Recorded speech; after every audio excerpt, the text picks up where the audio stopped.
Hi guys, good morning. आज मैं आपके लिए एक ऐसा इंडिकेटर लेके आया हूँ जो आपके स्टॉक सिलेक्शन का, और अगर आपने स्टॉक सिलेक्ट किया तो वो अगर आपके पास दो चार स्टॉक्स फिल्टर होके आ गए तो उसमें से कौन सा स्टॉक सिलेक्ट करना है ये मुश्किल आपकी आसान कर देगा। हमेशा कोई भी इंट्राडे ट्रेडर हो, स्विंग ट्रेडर हो या पोजिशनल ट्रेडर हो, उसकी एक मुश्किल ये रहती है कि मैं कौन सा स्टॉक चूज करूं और वो स्टॉक आगे बढ़ेगा या नहीं बढ़ेगा। तो स्टॉक सिलेक्शन में ही आप 50% आपकी जो जंग है आपकी ट्रेडिंग जर्नी में, वो आप जीत जाते हो अगर आपने राइट स्टॉक सिलेक्ट किया। उसके बाद उस स्टॉक में मोमेंटम और ट्रेंड में स्ट्रेंथ होना उतना ही ज़रूरी है। तो मोमेंटम इंडिकेटर यानी कि आरएसआई या ट्रेंड स्ट्रेंथ इंडिकेटर, ये दो मोमेंटम इंडिकेटर है। और ट्रेंड स्ट्रेंथ इंडिकेटर जो हम लोग बोलते हैं वो मैंने एडीएक्स और स्टॉकेस्टिक, ये दो मैंने यूज़ किए हैं। बट ये सब करते करते हर एक ट्रेडर की एक मुश्किल ये होती है कि उसको एक स्क्रीनर की वेबसाइट या उसका जो ट्रेडिंग टर्मिनल है वो, या फिर ट्रेडिंग व्यू, इन तीनों वेबसाइट्स में जगलरी करनी पड़ती है। पहले ट्रेडिंग व्यू, फिर स्क्रीनर, फिर उसका ट्रेडिंग टर्मिनल। तो आज मैंने ये कोशिश की है कि क्यों ना आप ट्रेडिंग व्यू पर ही मैं एक ऐसा इंडिकेटर बनाऊं जिसको यूज़ करके आप पहले सेक्टर्स को एनालाइज कर सको कि कौन सा सेक्टर आज के दिन में बुलिश है या बेरिश है, डिपेंडिंग अपॉन द निफ्टी। अगर निफ्टी बुलिश है तो निफ्टी से भी बुलिश सेक्टर कौन सा है, और अगर निफ्टी बेरिश है तो निफ्टी से भी बेरिश सेक्टर कौन सा है, तो उस सेक्टर में हम ट्रेड कर सकते हैं। जैसे ही हमें सेक्टर मिल गया तो उस सेक्टर के नीचे जो भी स्टॉक्स आते हैं उन स्टॉक्स को में हमें उस सेक्टर को आउट परफॉर्म करने वाले स्टॉक्स को हम पिक करके इंट्राडे में चूज कर सकते हैं।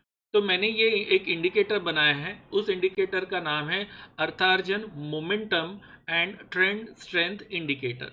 तो ये इंडिकेटर मैं अभी स्क्रीन पे लगाने जा रहा हूँ। मैंने अभी बैंक निफ्टी का डेली टाइम फ्रेम का चार्ट चूज किया है, या फिर हम निफ्टी का भी चार्ट सिलेक्ट कर सकते हैं। ये अपना निफ्टी का डेली टाइम फ्रेम का चार्ट है, और मैं ये इंडिकेटर अभी यहाँ पे लगाने जा रहा हूँ। इस इंडिकेटर का नाम है, मैं फिर से बता रहा हूँ, अर्थार्जन momentum and trend strength indicator. मेरा नाम राहुल देसाई है, और ये जो हम ट्रेडिंग अभी ये इंडिकेटर सीखने जा रहे हैं ये सिर्फ एजुकेशन पर्पस के लिए है। इसे किसी भी तरीके से इन्वेस्टमेंट एडवाइस या ट्रेडिंग एडवाइस या कोई भी सलाह ऐसे आप न माने तो बेहतर होगा, क्योंकि आपको अपने टेक्निकल एडवाइज़र या फाइनेंशियल एडवाइज़र को कंसल्ट करना होगा before you indulge into any kind of trade. ये मैं किसी भी तरह की सलाह या ट्रेडिंग एडवाइस नहीं दे रहा हूँ। ये मेरी टेक्निकल एनालिसिस की जो स्टडी है, जो मैं ट्रेडिंग व्यू पे इतने सालों से करते आ रहा हूँ, एंड इतने सारे इंडिकेटर्स मैंने पब्लिश किए हैं। तो इस वीडियो के ज़रिए मैं ये एक नया इंडिकेटर आपके सामने पेश करने जा रहा हूँ। तो चलिए देखते हैं। तो निफ्टी का ये अपना डेली टाइम फ्रेम है, दैट मीन्स अपना टाइम फ्रेम है डेली। तो आप इस इंडिकेटर को अगर अप्लाई करेंगे तो पहले तो आप देखोगे टाइम फ्रेम क्या है डेली। इस इंडिकेटर में ये दूसरा कॉलम है, ये हमें बताता है कि एल यानी कि लास्ट ट्रेडेड प्राइस। अगर हम देखेंगे तो निफ्टी का लास्ट ट्रेडेड प्राइस है 23,431 रुपीज़ 50 पैसे। तो अगर हम निफ्टी में देखेंगे तो 23,431.50, यानी कि ये प्राइस यहाँ पे क्लियरली रिफ्लेक्ट हो रहा है।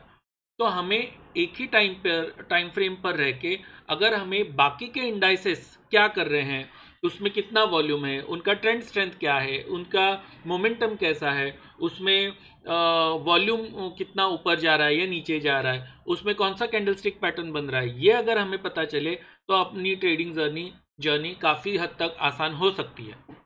तो चलिए देखते हैं कि ये इंडिकेटर हमें क्या दिखाता है। पहले हम इंडिकेटर के सेटिंग्स में जाएंगे और देखेंगे कि यहाँ पे मैंने एक टेबल सिलेक्ट टेबल पोजीशन ये ऑप्शन दिया हुआ है। इससे आप क्या कर सकोगे कि इस टेबल को आपके चार्ट पे right left, right bottom, middle right, centre में, लेफ्ट में, कहीं पे जहाँ पर भी आपको उसे प्लेस करना है, जैसे टॉप लेफ्ट अगर मैंने सिलेक्ट किया तो ये टेबल टॉप लेफ्ट में शिफ्ट हो जाएगा। आप देखिए अभी ये टॉप राइट में था, बॉटम राइट में, अब ये टॉप लेफ्ट में शिफ्ट होगा। वैसे अगर मैं इसे टॉप राइट में सिलेक्ट करूं तो ये ऊपर की तरफ शिफ्ट हो जाएगा।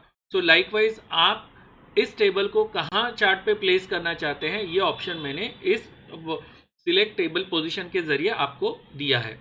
दूसरा है सिलेक्ट टेबल टेक्स्ट साइज, यानी कि इस टेबल में जो टेक्स्ट दिख रहा है वो अगर आपकी आंखें कमज़ोर है और आप थोड़ा ज़्यादा फॉन्ट चूज़ करना चाहते हो तो मैंने यहाँ ह्यूज और लार्ज ऑप्शन भी दिए हुए हैं। आप ऑटो में भी रख सकते हो, ताकि जैसे अगर आप चार्ट की विंडो को स्प्लिट करोगे, यानी कि दो चार्ट एक साथ देखोगे या एक ही चार्ट देखोगे, अकॉर्डिंगली वो सेंस करके चार्ट की टेक्स्ट की साइज को ऑटोमेटिकली वो एडजस्ट कर लेगा। मैं प्रिफर करता हूँ कि इसे मैं नॉर्मल या ऑटो में रखूँ, ताकि ये टेक्स्ट की साइज ऑटोमेटिकली एडजस्ट होती रहे। तीसरा ऑप्शन है टाइम फ्रेम। आप यहाँ देख रहे हो कि मैंने यहाँ पे ऑप्शन रखा है चार्ट। चार्ट का मतलब ये है कि जो भी टाइम फ्रेम आप सिलेक्ट कर रहे हो, उसी टाइम फ्रेम में ये सारे जो मैं यहाँ पे चूज एन इंडेक्स, यहाँ पे जो मैंने ऑप्शन दिया है, वो सारे इंडेक्स को उस गिवन टाइम फ्रेम पे ये एनालाइज करके उनका करंट स्टेटस क्या है वो आपको इस टेबल में बता देगा। तो चूज एन इंडेक्स ऑप्शन में मैंने क्या किया है, पहले तो आप मेजर इंडाइसेस, ये एक डिफॉल्ट ऑप्शन है। मेजर इंडाइसेस में मैंने निफ्टी से लेके Nifty IT, bank Nifty, Nifty India digital, consumer durable, pharma, auto, health care, oil and gas, private bank, media, energy, ये सारे सेक्टोरल इंडेक्स है, उनको यहाँ मैंने इंक्लूड किया है। इसका मतलब ये है कि अगर मैं ये सेक्टोरल इंडेक्स यहाँ पे इंक्लूड करूँ तो मुझे सारे सेक्टोरल इंडेक्स उस डेली टाइम फ्रेम में क्या कर रहे हैं उसका एक पूरा डैशबोर्ड के ज़रिए ये पूरा मुझे अंदाज़ा आ सके। तो चलिए देखते हैं। पहले मैं इस चार्ट को मैं टॉप सेंटर में मैं पोजीशन करता हूं और हम लोग इसको ओके सिलेक्ट करते हैं, सो दैट मैं आपको आसानी से एक्सप्लेन कर सकूंगा। तो आप यहाँ पे देखिए कि यहाँ पे पहले तो है मेजर टाइम फ्रेम जो है वो डेली है, और फिर मैंने मेजर इंडाइसेस यानी कि जो मैंने ग्रुप सिलेक्ट किया है उस ग्रुप का नाम आपको यहाँ पे दिखाई देगा। फिर जो भी इंडाइसेस यहाँ पे आ रहे हैं उसमें उसका एलटीपी यानी कि लास्ट ट्रेडेड प्राइस क्या है वो आपको यहाँ पे दिखाई देगा। वो लास्ट ट्रेडेड प्राइस उसके अगर हम डेली टाइम फ्रेम पे है, यानी कि वो डेली कैंडल को एनालाइज कर रहा है और पिछले डे के क्लोजिंग प्राइस के कंपैरिजन में आज का डेली प्राइस ऊपर बढ़ा है या नीचे घटा है, और वो कितने परसेंट से ऊपर बढ़ा है या नीचे घटा है, वो आपको इस दूसरे कॉलम में एलटीपी परसेंटेज चेंज से दिखाई देगा। तीसरा कॉलम है वॉल्यूम परसेंटेज चेंज। अब अगर आप इस कॉलम को देखोगे तो यहाँ सब 0 0 दिखाई दे रहा है। इसका मतलब ये है कि ये इंडेक्स है, जबकि इंडेक्स ट्रेड नहीं होता तो उस इंडेक्स का वॉल्यूम हमें दिखाई नहीं देता।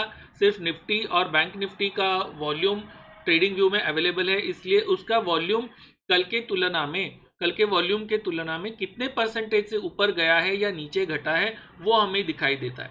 यानी कि अगर आप बैंक निफ्टी को स्टडी करोगे तो बैंक निफ्टी का वॉल्यूम 4.4% से कल के डेली वॉल्यूम से आज ऊपर था, और निफ्टी का वॉल्यूम कल के डेली वॉल्यूम से आज -3.05% से घटा हुआ है। इसके बाद मैंने दो इंडिकेटर जो ट्रेंड का मोमेंटम आइडेंटिफाई करने में आपकी हेल्प करेंगे, और दो इंडिकेटर जो आपको ट्रेंड की स्ट्रेंथ को आइडेंटिफाई करने में आपकी हेल्प करेंगे, ऐसे दो इंडिकेटर को मैंने यहाँ पे इंक्लूड किया है। तो पहला ट्रेंड मोमेंटम इंडिकेटर है RSI, और दूसरा मोमेंटम इंडिकेटर है ट्रेंड स्ट्रेंथ इंडिकेटर। आप ट्रेंड स्ट्रेंथ का मतलब एक्चुअल स्ट्रेंथ मत लीजिए, ये इंडिकेटर आपको उस पर्टिकुलर चार्ट की मोमेंटम एनालाइज करने में हेल्प करता है। तो इस RSI का और ट्रेंड स्ट्रेंथ का जो सेटिंग है वो सेटिंग पैरामीटर्स मैंने यहाँ पे एंटर किए हुए हैं। मैं RSI का लुक बैक पीरियड 13 लेता हूँ। जनरली 14 पीरियड RSI यूज़ होता है, लेकिन मैं 13 पीरियड इसलिए यूज़ करता हूँ क्योंकि वो एक फिबोनाची नंबर है। मैंने RSI का ओवरबॉट लेवल 65 रखा है, RSI ओवरसोल्ड लेवल 35 रखा है। फिर शॉर्ट मोमेंटम, ये जो मोमेंटम इंडिकेटर है TSI, उसका मैंने short term momentum look back period मैंने 8 रखा है, और long term momentum look back period मैंने 25 रखा है। यानी कि शॉर्ट टर्म मोमेंटम अगर लॉन्ग टर्म मोमेंटम से ऊपर बढ़ रहा है तो ये इंडिकेटर पॉजिटिव वो की तरफ बढ़ेगा +1, या अगर नीचे की तरफ जा रहा है तो ये -1 की तरफ जाएगा। उसके बाद मैंने यहाँ पे एक सॉर्टिंग ऑर्डर दिया है। सॉर्टिंग ये क्या करता है कि सॉर्टिंग अगर आपको लास्ट ट्रेडेड प्राइस के परसेंटेज से अगर ये इंडिकेटर ये टेबल को सॉर्ट करना है, या वॉल्यूम परसेंटेज चेंज के हिसाब से आपको सॉर्ट करना है, या RSI मोमेंटम के हिसाब से आपको सॉर्ट करना है, या मोमेंटम इंडिकेटर जो है उससे आपको सॉर्ट करना है, तो इसके बेसिस पे हम इसको सॉर्टिंग कर सकते हैं। उसके बाद मैंने ADX is a trend strength indicator, जिसका सेटिंग अगर ADX का ट्रेंड 25 से ऊपर हो तो आपको यहाँ पे ब्लू कलर दिखाई देगा, और 25 से नीचे हो यानी कि उस पर्टिकुलर स्क्रिप्ट में मोमेंटम तो है लेकिन मोमेंटम में स्ट्रेंथ कम है, ये आसानी से हमें पता चलेगा। स्टोकेस्टिक ऑसिलेटर का मैंने 80 और 20 ये पीरियड चूज किया है, और परसेंटेज के स्मूथिंग और परसेंटेज डी स्मूथिंग के लिए मैंने 13, 8 और 5 ये सेटिंग सिलेक्ट किए हैं। तो चलिए अब हम देखते हैं कि कल के दिन में क्या हुआ। CNX IT यानी कि निफ्टी IT इंडेक्स जो था वो कल ओपन इज इक्वल टू लो। अब मैं इस पर्टिकुलर टेबल को बॉटम राइट में मैं शिफ्ट करता हूं ताकि ये अपने कोई भी व्यू को ओवरलैप न करे, और मैं इसका मैं इसे बॉटम लेफ्ट में शिफ्ट करता हूं, तो ये बॉटम लेफ्ट में आ गया। अभी हम देख रहे हैं कि CNX IT में कैंडलस्टिक का पैटर्न बन रहा है ओपन इज इक्वल टू लो। अभी मैं CNX IT ये अगर इंडेक्स चूज करूं तो आप देख सकते हो कि CNX IT में open is equal to low. Okay, आप यहाँ पे प्राइस भी देख सकते हो कि कल का ओपनिंग प्राइस था 43,731.50 और लो भी था 43,731.50। ओपन इज इक्वल टू लो ये काफ़ी बुलिश सेंटिमेंट है, यानी कि जिस उस पर्टिकुलर टाइम फ्रेम में वो जो कैंडल बना उसने जो ओपनिंग दिया वो ही उस टाइम फ्रेम का लो था, और वहां से प्राइस ऊपर बढ़ा है। यही अगर हमें open is equal to high मिला, इसका मतलब है कि उस टाइम फ्रेम में उस कैंडल ने का ओपन जो था और जो हाई बनाया वो दोनों एक ही लेवल पे थे, यानी कि वो नया हाई ओपनिंग के बाद बना ही नहीं पाया, और वो इंडेक्स या वो पर्टिकुलर स्क्रिप्ट उस टाइम फ्रेम में नीचे गिरी। ये काफ़ी बेरिश इंडिकेटर है। अगर कोई आपको ऐसी कैंडल मिले जो कि प्योरली बुलिश हो या प्योरली बेरिश हो, यानी कि उसको बुलिश मारुबोजू या बेरिश मारुबोजू ऐसे कहते हैं, तो वो भी इंडिकेशन आपको इस पर्टिकुलर चार्ट पैटर्न में दिखाई देगा। तो अब इस इंडिकेटर का हम यूज कैसे करें। अब इस इंडिकेटर में आप देख रहे हो तो पहले तो मुझे ट्रेंड स्ट्रेंथ होना इस इंडिकेटर में होना जरूरी है। अगर मैं 35 या 75 मिनट टाइम फ्रेम पे जाऊं तो ये इंडिकेटर मुझे क्या बताता है, चलिए देखते हैं। ये डेटा रिफ्रेश होने में आपको थोड़ा रुकना पड़ेगा, और आप देखेंगे कि CNX IT जो था वो 64.98 RSI। अब मैंने RSI का सॉर्टिंग ऑर्डर है वो डिसेंडिंग, यानी कि वो स्क्रिप्ट जिसका RSI सबसे ऊपर है वहां से लेके वो स्क्रिप्ट जिसका RSI पूरे लिस्ट में सबसे नीचे है वैसे तुम सॉर्ट करके मुझे बताओ। तो मैंने RSI डिसेंडिंग ऑर्डर में सॉर्ट किया है, तो वो बता रहा है कि 75 मिनट टाइम फ्रेम में CNX IT यानी कि IT इंडेक्स का RSI 64.98 था। अगर ये 65 के ऊपर होता, अगर मैं इसका सेटिंग 60-40 कर दूं तो ये मुझे बताएगा कि ये उस पर्टिकुलर टाइम फ्रेम में काफ़ी बुलिश है। आप यहाँ पे देख सकते हो कि ये ब्लू हो जाएगा, बैकग्राउंड इसका ब्लू हो जाएगा, सॉरी ग्रीन हो जाएगा, दैट मीन्स ये बुलिश ट्रेंड में है। और ADX हमें 25 के ऊपर चाहिए, यानी कि थोड़े टाइम के लिए ADX का ट्रेंड स्लो डाउन हो गया है, क्योंकि हम यहाँ पे दो छोटे छोटे रेड कैंडल देख रहे हैं। यही अगर हम 30 मिनट टाइम फ्रेम में जाएंगे तो शायद ADX हमें 25 के ऊपर दिखाई देगा। चलिए देखते हैं कि ये इंडिकेटर या टेबल जो है ये हमें क्या दिखा रहा है। तो ये दिखा रहा है कि CNX IT ये 30 मिनट टाइम फ्रेम में RSI 69 के ऊपर था, TSI 0.41। अगर ये 0.25 के ऊपर हो, बिकॉज मैक्सिमम लिमिट TSI का 1 और मिनिमम लिमिट -1 होता है, तो 0.25 के ऊपर अगर TSI जा रहा है दैट मीन्स मोमेंटम भी स्ट्रांग है, RSI भी स्ट्रांग है, मोमेंटम भी स्ट्रांग है। ADX 25 के ऊपर है, यानी कि इस पर्टिकुलर निफ्टी IT इंडेक्स में हम बुलिश ट्रेड ले सकते हैं। अगर हम 15 मिनट की बात करें तो 15 मिनट में हमें क्या स्टेटस दिखाई दे रहा है वो अब हम देखते हैं। अब ये देखिए, अब मैं क्या करता हूं, इस दिन जब दिन खुला था उस दिन के फर्स्ट कैंडल पे मैं ये बार रिप्ले करता हूं। तो जैसे ही हम यहां आएंगे, मैं इसका स्पीड थोड़ा स्लो कर देता हूं। ओके, तो अभी देखिए दिन शुरू नहीं हुआ था और जैसे ही ये मैं प्ले बटन दबाऊंगा और फर्स्ट कैंडल जब चार्ट पे आएगा तब हमें पॉज करना है और तब उस टेबल में क्या वैल्यूज आ रहे हैं वो हम देखेंगे। ये दिन खत्म हुआ और 10 तारीख का ट्रेडिंग जब शुरू होगा,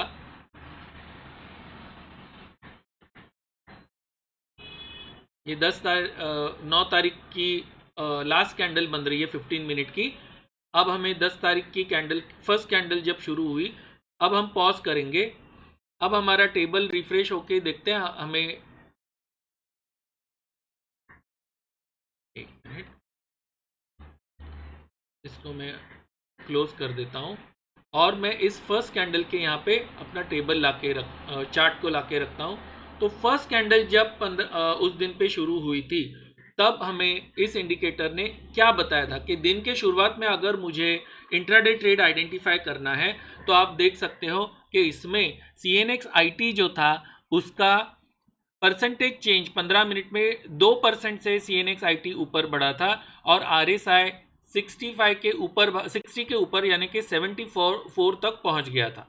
अगर हम इसका स्पीड थोड़ा बढ़ाएंगे तो जब तक ADX 25 के ऊपर नहीं जाता हमें इसमें ट्रेड इनिशिएट नहीं करना है। तो let me again pause, because ये ट्रेडिंग व्यू में जब हम बार रिप्ले करते हैं और इतना सारा डेटा टेबल में हो तो वो रिफ्रेश नहीं करता है। तो मुझे इस कैंडल तक लाके रखना है और मुझे देखना है कि RSI भी पॉजिटिव है या फिर TSI 0.25 के ऊपर है और ADX 25 के ऊपर है, तो क्या मैं ट्रेड ले सकता हूं। तो देखिए CNX IT ने RSI ऊपर बताया है 65 के ऊपर, TSI 0.25 के ऊपर है और ADX 40 के ऊपर है, यानी कि 25 के ऊपर है। 40 के ऊपर तो है, 25 के ऊपर, यानी कि तीनों थ्रेशोल्ड के ऊपर है। यानी कि हमें निफ्टी IT में एक आज के दिन में बुलिश ट्रेड हम ले सकते हैं। तो निफ्टी, ये सारे स्टॉक्स में अगर हमें बुलिश ट्रेड लेना है तो उसी इंडेक्स में हम लेंगे जो इंडेक्स बुलिश है। उस दिन में अगर हमें बेरिश ट्रेड लेना है तो वही हम इंडेक्स चूज करेंगे जिसका RSI 35 के नीचे हो, ADX 25 के ऊपर हो, TSI -0.25 के नीचे हो और स्टोकेस्टिक भी 20 या 30 के नीचे हो। तो आप देख सकते हो CNX मीडिया, हेल्थ केयर और फार्मा, ये तीनों स्टॉक दिन के, मतलब ये जो 11 बजे का कैंडल था उस 11 बजे तक ये तीनों स्टॉक बेरिश थे, तीनों इंडाइसेस। और CNX IT and CNX services, ये जो दो इंडेक्स थे वो काफ़ी बुलिश थे। तो अब मैं क्या करूँगा, इस टेबल को थोड़ा हम छोटा करते हैं और बॉटम राइट में लेके जाते हैं।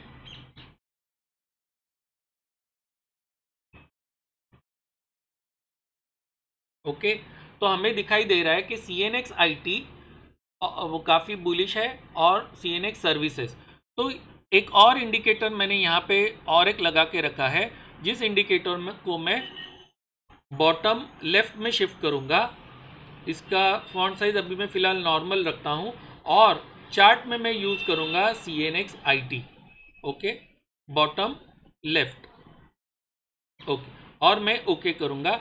तो मुझे क्या दिखाई दे रहा है, अगर आप देखोगे तो CNX IT बुलिश था और उसी CNX IT में मैंने RSI पे जब सॉर्टिंग किया है तो LTIM, TCS, ओके, TCS में वॉल्यूम इतना नहीं था बट LTIM का वॉल्यूम ज़्यादा था। इनफी, ये LTIM से लेके इनफी तक, क्योंकि मैंने RSI को लेके यहाँ पे सॉर्टिंग किया है, तो ये सारे स्टॉक्स 15 मिनट टाइम फ्रेम में, और प्लस CNX IT भी मैंने यहाँ पे इंक्लूड किया है। Can you see CNX IT here, यानी कि CNX IT का जो RSI था वो 74.13 था। कैन यू सी 74.13। मैं इस टेबल को थोड़ा नॉर्मल फॉन्ट में करता हूँ ताकि आपको स्क्रीन पे दिखाई दे कि मैं क्या कहने जा रहा हूँ। अब आप देखेंगे कि CNX IT का RSI था 74.13, जो आप यहाँ पर भी देख रहे हो, CNX IT 74.13। और उस RSI के ऊपर किस किस स्टॉक्स के RSI है, तो टेक महिंद्रा, TCS और LTIM, ये तीनों स्टॉक्स CNX IT के RSI के तीनों ऊपर है। यानी कि ये तीनों स्टॉक्स IT इंडेक्स को ऊपर ले जाने में रिस्पॉन्सिबल है। उसके नीचे HCL टेक, विप्रो, इन्फोसिस, ये तीनों स्टॉक उसके बाद में आते हैं। तो what I am trying to tell you is कि जहां पर भी अगर वो इंडेक्स बुलिश है और उस स्टॉक्स में भी RSI strong, TSI strong, ADX strong and stochastic is strong. अभी स्टोकेस्टिक का अगर हम ओवरबॉट ओवरसोल्ड लेवल अगर हम 70 और 30 कर देंगे तो शायद हमें अच्छा रीडिंग मिल सकता है। मैंने ये कॉन्फ़िगरेबल पैरामीटर्स रखे हैं जो आपको ट्रेड लेने में काफ़ी आपकी हेल्प करेंगे। अभी आप देखोगे कि चारों पैरामीटर में LTIM was the leading stocks amongst all the stocks in CNX IT। तो अब हम LTIM का चार्ट लोड करेंगे। LTIM में अगर आपने देखा तो आपको ये दिखाई देगा कि यहाँ से जब वो स्टॉक खुला उसके बाद वो कंटिन्यूस ऊपर जा रहा था। अब मैं ये बार रिप्ले अगर मैं बंद कर दूँ तो हमें लास्ट कैंडल जो दिन का क्लोज हुआ था, स्टॉक ओपन यहाँ पे हुआ गैप अप होके और स्टॉक यहाँ पे जाके क्लोज हुआ। ओके, फिर करंट जो कैंडल बना है उसमें LTIM जो है वो शायद नंबर 7th पोजीशन पे गया है, 7th या 8th पोजीशन पे। बट हमें ट्रेड लेने के लिए उस कैंडल स्टिक उस टाइम फ्रेम में LTIM ने काफ़ी भारी भरकम मूव दिया था, ऐसे वो बता रहा था। इनफैक्ट डे के बिगिनिंग में भी इसमें भारी भरकम वॉल्यूम के साथ LTIM ऊपर गया था। तो LTIM would have been your stock of the day. आप इंट्राडे ट्रेड करने के लिए इस स्टॉक को आराम से सिलेक्ट कर सकते थे। वही अगर मैं डेली टाइम फ्रेम में जाऊं तो डेली टाइम या फिर डेली टाइम फ्रेम में सबसे बेरिश कौन सा इंडेक्स है, तो अगर मुझे RSI के बेसिस पे मुझे सॉर्टिंग करना है तो वी हैव निफ्टी जूनियर, फिर Nifty PSU bank 2%। So what I would always say is कोई भी इंडेक्स 2% से ऊपर हो या 2% से नीचे घटा हो तो उस इंडेक्स में आप ट्रेड कीजिए। यानी कि we want a sizeable amount of rise और fall in that particular script. अगर इंडेक्स 2% से ऊपर है तो हम उस इंडेक्स के वो स्टॉक चूज करेंगे जो 2% से ऊपर है। अगर इंडेक्स 2% से गिरा है तो हम उस इंडेक्स के वो स्टॉक चूज करेंगे जो 2% से ज़्यादा अमाउंट से गिरे हैं, ताकि हमें एक मोमेंटम मिले और उस मोमेंटम के साथ हमारा इंट्राडे ट्रेड भी सक्सेसफुल हो। अगर हम ये यहाँ पे इंडेक्स अगर देखते हैं, मैं लास्ट ट्रेडेड प्राइस चेंज को अगर मैं सॉर्ट करूँ, sort based on last traded price change descending, तो हमें दिखाई देगा कि CNX IT and Nifty India digital top पे थे और सबसे नीचे CNX मीडिया था। उसका RSI भी नेगेटिव था, TSI भी नेगेटिव था, ADX भी ट्रेंड में bearish trend was very strong and stochastic भी वॉज वेरी स्ट्रॉन्ग। अगर मैं CNX मीडिया को यहाँ पे सिलेक्ट करता हूँ इस दूसरे इंडिकेटर में, CNX मीडिया कहाँ गया, ये रहा, तो हमें CNX मीडिया के स्टॉक दिखाई देंगे और वहाँ पे हमें बेरिश स्टॉक सिलेक्ट करने। इस पर भी मैं अगर मैं volume percentage last traded price का चेंज परसेंटेज से मैं अगर सिलेक्ट करूँ तो डिश टीवी और जी लिमिटेड 9% और 5% से गिरे हैं और डिश टीवी में भारी भरकम वॉल्यूम यानी कि 200% वॉल्यूम भी था ऑन अ डेली। चलो डिश टीवी का चार्ट देखते हैं और उसमें अगर आप देखोगे जी लिमिटेड में open is equal to high, Saregama में open is equal to high, यानी कि ये दो स्टॉक डेली टाइम फ्रेम में जिस लेवल पर ओपन हुए वही उसका हाईएस्ट प्राइस था और वहां से वो स्टॉक कंटिन्यूसली नीचे गिरते आ रहे हैं। तो आई वुड प्रिफर कि आप डेली टाइम फ्रेम पर ही इस चार्ट को रन करें। फिर उसमें अगर आपको कोई सेक्टर ऊपर नीचे दिख रहा है 2% ऊपर या 2% नीचे, तो उन स्टॉक का जो सेक्टोरल इंडेक्स है वो दूसरे इंडिकेटर में उस सेक्टोरल इंडेक्स को आप चूज करें और फिर उसके स्टॉक्स को आप ट्रेड करना इंट्राडे में, वो स्टॉक्स में आप ट्रेड कर सकते हो। अब हम क्या करेंगे, G limited was open is equal to high and Saregama, हम लोग सारे गामा का चार्ट देखते हैं तो you can see that Saregama daily time frame पे open is equal to high था और ये स्टॉक कम से कम 22 रुपये से गिरा है। वैसे ही जी लिमिटेड अगर हम देखेंगे तो जी लिमिटेड भी open is equal to high था और ये स्टॉक 5% से डेली टाइम फ्रेम में गिरा है। 5% से अगर कोई स्टॉक गिरता है तो उस स्टॉक का जो लॉट साइज है, अगर आप ऑप्शन में पुट ट्रेड कर रहे हो तो आप पुट बाय करके उस पर्टिकुलर स्टॉक के अगर वो एफ सेगमेंट में है तो पुट बाय करके भी आप ट्रेड ले सकते हो। ये सेम वे अगर मैं टीसीएस को देखूँ, बिकॉज टीसीएस का रिजल्ट था और उस दिन TCS was quite bullish, gap up हुआ, और टीसीएस अगर हम लोग निफ्टी आईटी में इसको सेट करेंगे, ईएनएक्स आईटी, तो आपको दिखाई देगा कि टीसीएस 229.96%, मतलब डबल से भी ज़्यादा वॉल्यूम से ये ऊपर बढ़ा है, प्लस प्राइस वॉज 5.62% अप, और स्टॉकेस्टिक आरएसआई सभी एडीएक्स भी ऊपर थे। तो और अगर आप एलटीआईएम देखोगे तो open is equal to low, CNX IT was open equal to low, can you see open equal to low CNX IT में भी था, लाइक दैट विप्रो, परसिस्टेंट और एम्फेसिस।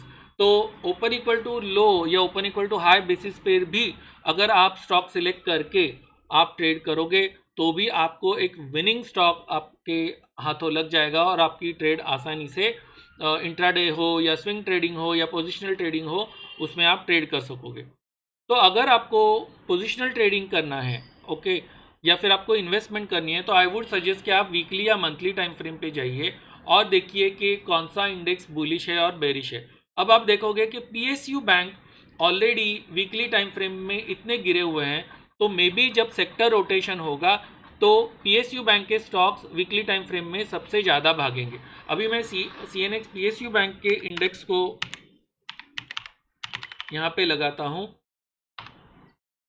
और हम लोग देखेंगे कि इसका वो काफ़ी दिनों से या फिर काफ़ी हफ्तों से ये पीएसयू बैंक का इंडेक्स गिरते आ रहा है। और मैं पीएसयू बैंक का अगर मैं इंडेक्स यहाँ पे सिलेक्ट करूँ, सीएनएक्स पीएसयू बैंक कहाँ गया, ये रहा, तो open is equal to high वाले स्टॉक को मैं चूज़ करूँगा और एडीएक्स यहाँ पर भी ब्लू, यानी कि मुझे ओपन इक्वल टू हाई और एडीएक्स ब्लू तो चाहिए ही चाहिए, ओके, और ओपन इक्वल टू हाई हुआ तो वो stock it is even better. तो अभी पीएनबी जो सबसे बेरिश दिख रहा है, प्राइस में भी 7% से गिरा है, बट इतना वॉल्यूम नहीं था। बट बाकी सारे अगर हम स्टॉक्स देखेंगे तो पीएनबी और ये कौन सा है, कैनरा बैंक, तो ये दो स्टॉक्स काफ़ी हद तक गिरे हुए हैं। तो क्या इसमें शॉर्ट ट्रेड बन रहा था? तो yes, open equal to high PNB में था और ये स्टॉक गिरा है 7.29% से।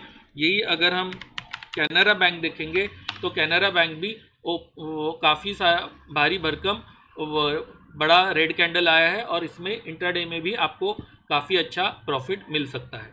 तो जब ये वीकली टाइम फ्रेम में अगर पीएसयू बैंक सबसे लोवेस्ट लेवल पे है तो दैट मीन्स लो लेवल पे पीएसयू बैंकिंग स्टॉक्स में आप बाइंग कर सकते हो अगर आप इन्वेस्टर हो, बिकॉज स्टॉक्स काफ़ी गिरे हैं और सस्ते लेवल पे अवेलेबल है। तो अगर कोई सेक्टर ऊपर जाने की तैयारी करेगा तो पीएसयू बैंक में जो स्टॉक्स है उसमें अगर आप इन्वेस्टमेंट करोगे तो वो स्टॉक्स आपको अच्छा रिटर्न देंगे, बिकॉज यहाँ पे अगर आप बाय करते हो तो वो स्टॉक एटलीस्ट उसके प्रीवियस हाई तक तो जाने की कोशिश करेगा। वैसे आप SBI, state bank of India देखोगे तो स्टेट बैंक ऑफ इंडिया इस हाई से लेके यहाँ तक आया था, तो अगर ये ऊपर जाएगा तो एटलीस्ट इतना तो रिटर्न आपको दे ही देगा before it breaks out from the previous high level. So this is what I have tried to explain in this particular indicator. अब इस इंडिकेटर में मैंने क्या क्या प्रोविज़न किए हैं वो मैं आपको बताता हूँ। मैंने इसमें जितने भी सेक्टोरल इंडाइसेस या जितने भी इंडाइसेस इस ट्रेड कर रहे हैं उन सारे इंडाइसेस का मैंने यहाँ पे लिखा जोखा आपको देने की कोशिश की है। आप निफ्टी मिड कैप सिलेक्ट करोगे तो निफ्टी मिड कैप सिलेक्ट का एक ग्रुप आएगा। जो इंडेक्स जिसमें 30 से भी ज़्यादा स्टॉक्स है तो मैंने उस इंडेक्स के 2 या 3 ग्रुप बनाए हैं और उन स्टॉक्स को 30-30 के ग्रुप में स्प्लिट किया है सो दैट कोई भी स्टॉक आपसे मिस ना हो। तो जैसे फॉर एग्जांपल अगर आपको Nifty mid cap small cap देखना है तो यहाँ पे Nifty mid cap small cap यानी कि सीएनएक्स 100, 200, 500 इन स्टॉक्स ने क्या किया वो आपको दिखाई देगा। अगर मुझे निफ्टी ग्रुप ऑफ स्टॉक देखना है तो निफ्टी में 50 स्टॉक्स है, लेकिन मुझे ट्रेडिंग व्यू में एक दिक्कत आती है कि मैं 30 से ज़्यादा रो एक टेबल में दिखा नहीं सकता और दिखाऊंगा तो भी वो स्क्रीन के ऊपर बाहर चला जाएगा और आपको वो डेटा दिखाई नहीं देगा। इसलिए मुझे उस 30 से ज़्यादा जो स्टॉक्स है, अगर किसी लिस्ट में 30 से ज़्यादा स्टॉक है तो मुझे उनको स्प्लिट करना पड़ा। तो अगर मैं निफ्टी 1 ग्रुप सिलेक्ट करूं तो मुझे निफ्टी 1 के यहाँ पे स्टॉक्स दिखाई देंगे, और निफ्टी 2 ग्रुप में सिलेक्ट करूं तो निफ्टी 2 के मुझे यहाँ पे स्टॉक्स दिखाई देंगे जिसमें निफ्टी भी इंक्लूडेड होगा। यानी कि वो स्टॉक्स जो निफ्टी, अब अगर आप यहाँ पे देख सकोगे कि निफ्टी यहाँ पे बेरिश था, RSI 42 था, और ADX में ट्रेंड में तो स्ट्रेंथ है भी नहीं, तो और निफ्टी 2% से गिरा है। तो हम कौन सा स्टॉक चूज करें जो ज़्यादा गिरा हो निफ्टी की तुलना में? तो वो है NTPC। वाई? बिकॉज एक तो 9% से गिरा है, ट्रेंड स्ट्रेंथ 32.2 है ADX, and open is equal to high. अगर हम NTPC में उस वक्त पैसे लगाते तो शायद हमें उस दिन में वो स्टॉक में भारी भरकम प्रॉफिट मिलता था। तो यही मैंने कोशिश की है इस इंडिकेटर को आपके सामने पेश करके, ताकि आपकी ट्रेडिंग जर्नी आसान हो और आप अच्छे से पहले तो इंडेक्स सिलेक्ट चूज़ कर सके कि कौन सा इंडेक्स बुलिश है, बेरिश है, उसमें ट्रेंड स्ट्रेंथ है या नहीं है, और अगर है तो उस इंडेक्स में से मैं कौन से स्टॉक चूज़ करूं, भले इंट्राडे हो या पोजिशनल हो या स्विंग ट्रेडिंग हो, तो मैं कौन से स्टॉक सिलेक्ट करूं जिसको मैं ट्रेड करके मैं आसानी से प्रॉफिट कमा सकूं। और ये सारे पैरामीटर्स देख के अगर आप अच्छे से ट्रेड कर सकोगे तो there are very minimal chances कि आपका स्टॉप लॉस कम हिट होगा और आप प्रॉफिट ही प्रॉफिट कमा सकोगे। तो आई होप आपको ये वीडियो पसंद आया हो।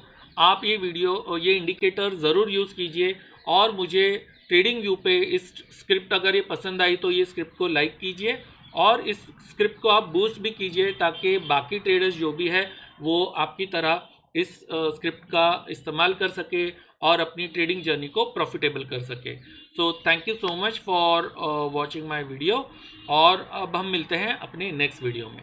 Have a good day.